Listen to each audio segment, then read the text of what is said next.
তারা কি আপনারা ভালো আছেন? আমিও আপনাদের দোয়া ভালো আছি। তে বন্ধু, আজকে এমন একটা ভিডিও নিয়ে হাজির হয়েছি যে গাছ পুরাটা অংশেই মানুষের শরীরের জন্য কাজ করে, যৌনের জন্য কাজ করে।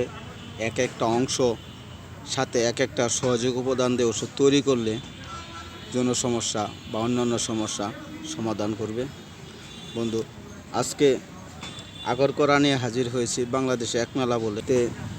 বন্ধু, আপনারা যারা যৌন জীবনে হতাশ, সহবাস করতে পারেন না, দাম্পত্য জীবন অনীহা কলহ ভরপুর, অতীত হিস্ট্রিতে দেখা যাব যে অনেকেই হস্তমতন করে, অনেকেই অতিরিক্ত সেক্স করে, অনেকের ঘন ঘন স্বপ্ন দোষ থাকে, যারা সামান্য সুখের আশায় নিজেদের যৌবন নষ্ট করে ফেলছেন, তাদের জন্য আজকের ভিডিও খুব উপকারী।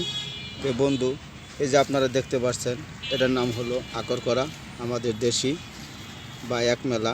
এটা শিকড়, ছাল, পাতা, ফুল সবই ব্যবহার করা হয়।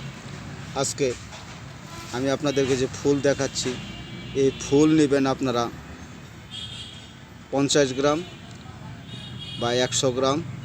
100 গ্রাম ফুলের সাথে আপনারা লোহা চিহ্ন নেবেন 10 গ্রাম। একত্র করে শিলপাটায় বেটে ছোটো ছোটো করে ট্যাবলেট তৈরি করে রোদ্রে শুকাবেন। একটা করে ট্যাবলেট সকালে খালি পেটে এবং সন্ধ্যায় খালি পেটে মধুর সাথে মিশিয়ে খাবেন। এরপরে কুসুম গরম দুধ খাবেন। এভাবে খেতে পারলে আপনাদের যাবতীয় যৌন সমস্যার সমাধান হবে। বন্ধু, ভিডিওটা ভালো লাগলে লাইক করবেন, শেয়ার করবেন, কমেন্ট করবেন, আপনাদের মতামত জানাবেন। যারা সাবস্ক্রাইব করেন না তারা সাবস্ক্রাইব করবেন।